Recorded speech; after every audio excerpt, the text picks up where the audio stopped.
The three college boys cornered the freshman girl outside the campus library, their laughter echoing off the brick walls. "Daddy's not here to protect you now, sweetheart," the leader sneered, blocking her path. But when her father appeared around the corner with 5 Navy SEALs in tow, their confident grins disappeared faster than their courage. Chad Matthews, 21 years old and captain of the university's lacrosse team, had never been told no in his privileged life. His father's money had bought his way into prestigious Riverside University, and his athletic status had given him a sense of untouchability that he wore like armor. When he set his sights on something, or someone, he expected to get it, regardless of their feelings on the matter. The target of his current obsession was 18-year-old Sarah Carter, a quiet freshman studying pre-med who had made the mistake of catching Chad's attention during orientation week. Sarah had politely declined his advances multiple times, but Chad saw her rejections as challenges rather than boundaries. What Chad didn't know was that Sarah's father, Master Chief Daniel Carter, was currently stationed at the nearby Naval Special Warfare Command, and that his daughter's safety was something he took very seriously. The Friday afternoon sun cast long shadows across the campus as Sarah hurried toward the library, hoping to finish her research project before the weekend. She had been receiving increasingly aggressive text messages from Chad all week and had started taking different routes around campus to avoid him. But what he didn't know yet: Chad had been watching Sarah's patterns for days, learning her schedule with the same dedication he might have applied to studying if he actually cared about his education. He had enlisted his 2 fraternity brothers, Tyler and Brett, to help corner her when she was alone.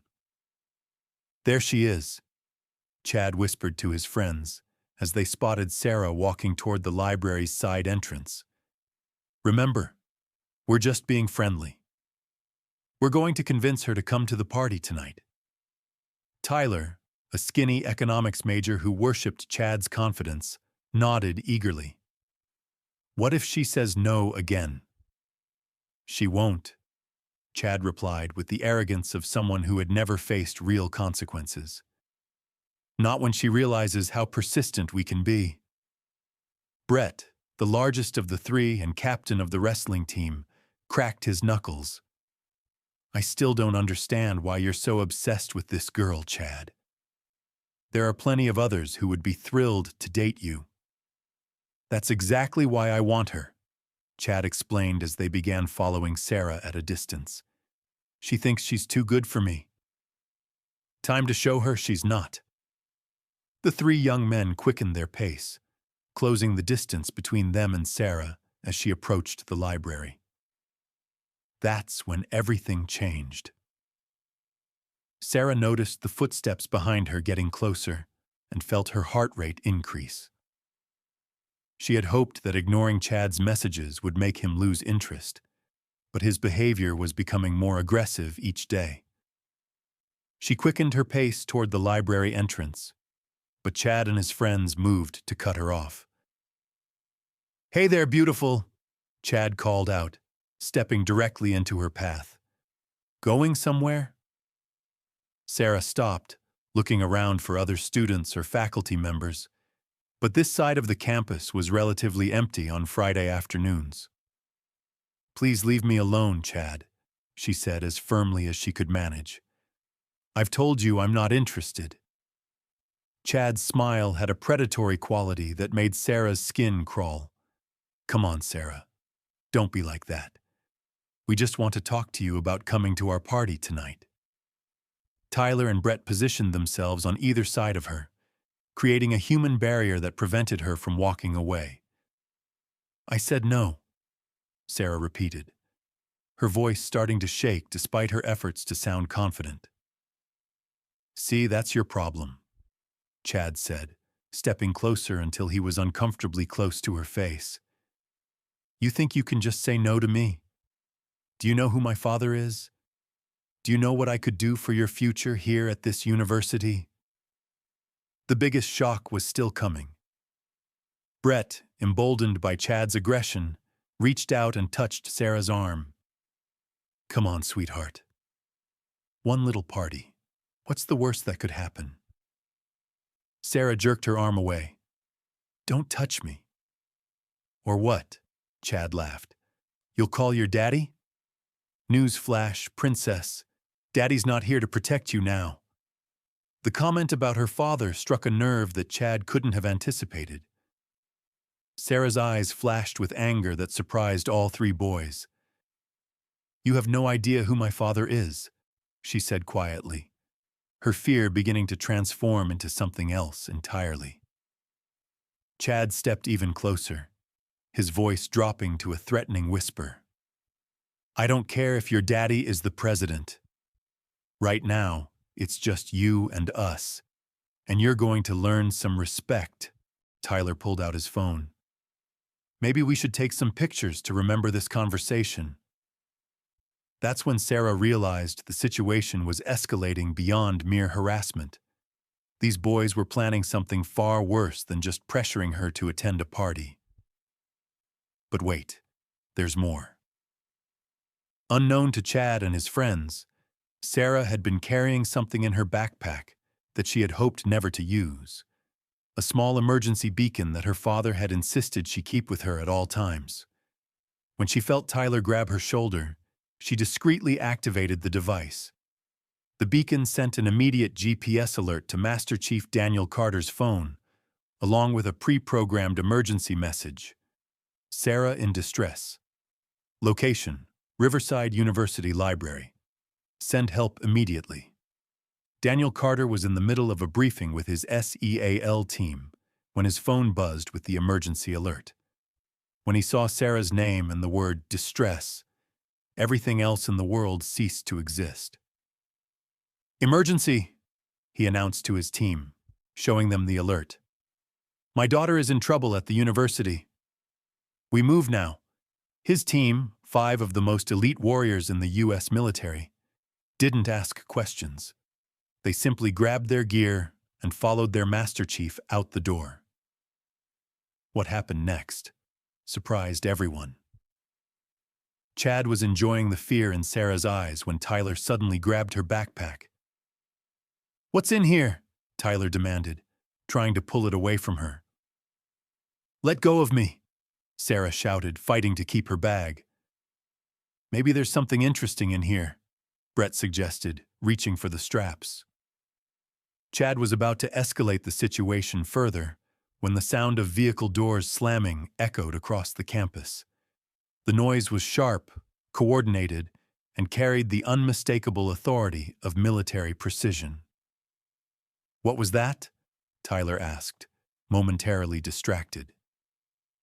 Chad looked around, but saw nothing immediately threatening.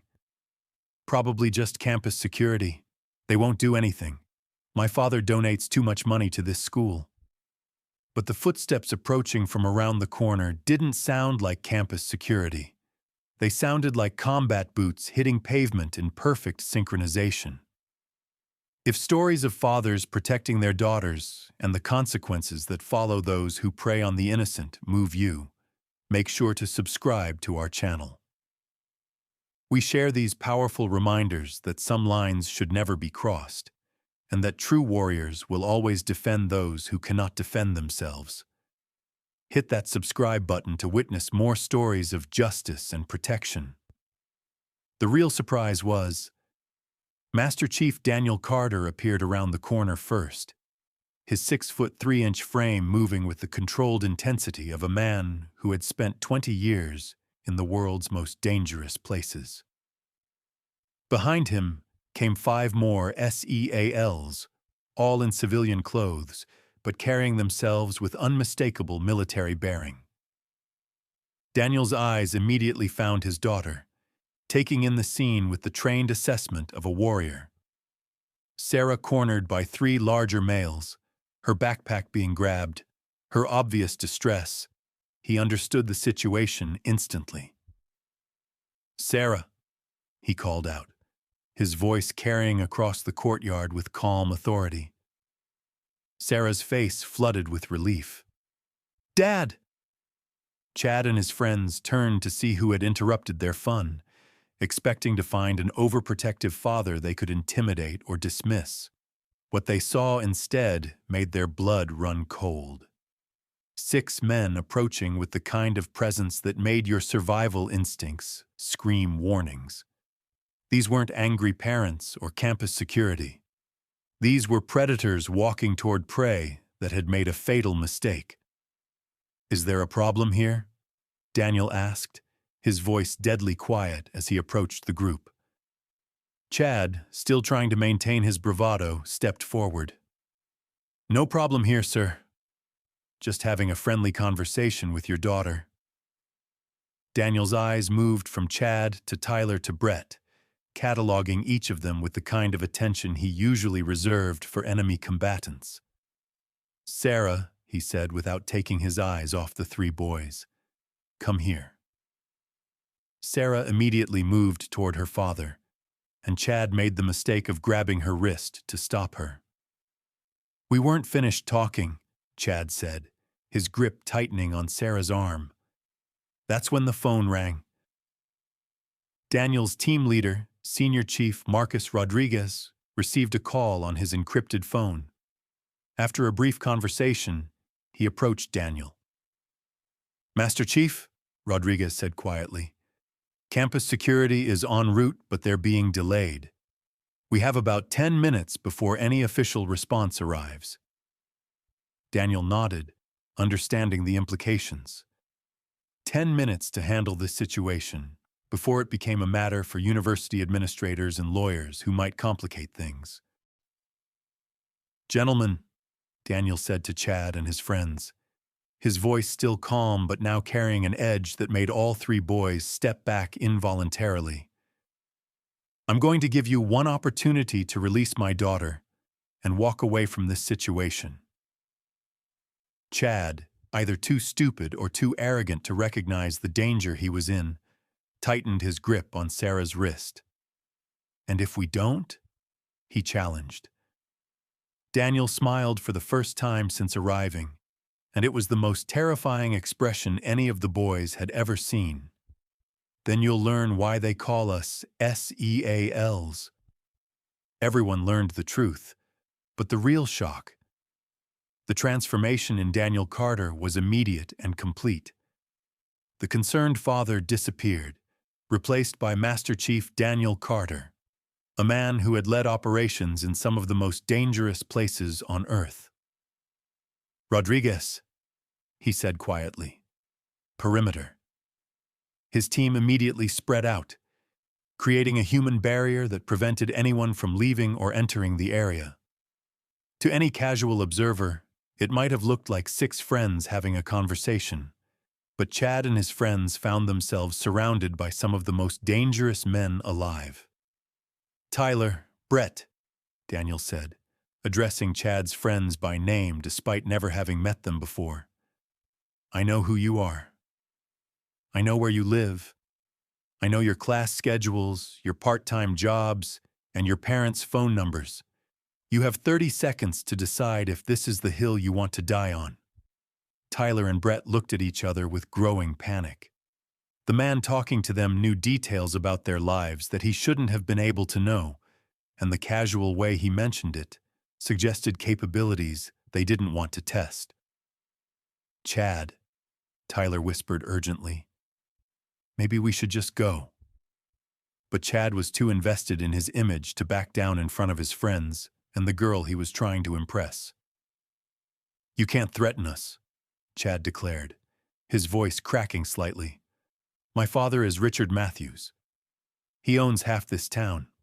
One phone call and you'll be arrested for assault." Daniel's expression didn't change. "Your father is Richard Matthews, senior partner at Matthews, Davidson and Associates. He drives a silver BMW, license plate RMM 2019. He plays golf at the Riverside Country Club every Sunday morning, usually finishing his round around 11:30 a.m. Chad's face went white as he realized this man knew more about his family than any random person should. Rodriguez, Daniel continued, show Mr. Matthews what his father's golf schedule looks like. Rodriguez held up his phone, displaying a photo of Richard Matthews taken that very morning on the golf course, completely unaware that he was being watched. The message was clear. If they could get close enough to photograph Chad's father without him knowing, they could get close enough to do whatever they wanted, whenever they wanted. But the final shock was still coming. Now, Daniel said, his voice dropping to a whisper that somehow carried more threat than any shout. You're going to release my daughter. You're going to delete every photo you've taken of her. You're going to stop following her, stop texting her, and stop existing in her world entirely. Chad finally released Sarah's wrist, his hand trembling as the reality of his situation began to sink in. And if we see you within 50 feet of Sarah again, Daniel continued, you'll discover that there are people in this world who can make problems disappear in ways that don't involve the police or the courts. Senior Chief Rodriguez stepped forward and handed Chad a business card. This has our contact information. If you're ever tempted to forget this conversation, call that number and ask for the Master Chief. We'll be happy to arrange a reminder. Chad looked at the card with shaking hands. It was completely blank except for a phone number and a small SEAL trident emblem. Tyler and Brett were already backing away. Their earlier bravado completely evaporated. We're sorry, Tyler stammered. We didn't know. We're really sorry. You're sorry you got caught, Daniel corrected. There's a difference. The three college boys practically ran from the scene, their harassment campaign ending not with university discipline or police intervention, but with the terrifying realization that they had targeted the daughter of someone far more dangerous than they had ever imagined. As they disappeared around the corner, Daniel's demeanor immediately shifted back to that of a concerned father. Are you hurt? He asked Sarah, gently checking her wrist where Chad had grabbed her. I'm okay, Dad. Thank you for coming so fast. Daniel pulled his daughter into a protective embrace while his team maintained their perimeter watch. Sarah, he said quietly, I need you to understand something. What just happened here doesn't leave this conversation.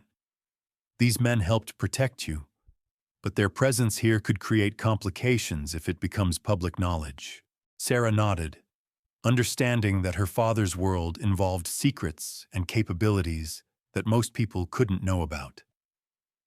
The aftermath was swift and comprehensive. Within hours, Chad Matthews received a phone call from his father, who had somehow learned about the incident, despite no official reports being filed. What the hell did you do at school today? Richard Matthews demanded. Dad, I don't know what you're talking about. I just received a very interesting phone call from someone who knew details about my day that no one should know. They suggested that my son had been bothering a young lady whose father takes these matters very seriously. Chad felt his stomach drop as he realized the reach of the people he had encountered. You're transferring to our European Division office, his father continued. You'll finish your education abroad, away from whatever trouble you've created here. Tyler and Brett received similar calls from their parents, both families having somehow learned about their son's involvement in harassing Sarah Carter. Sarah, meanwhile, found that her harassment problem had completely disappeared. Not only did Chad and his friends avoid her entirely, but word had somehow spread through the campus that she was under the protection of people who shouldn't be crossed.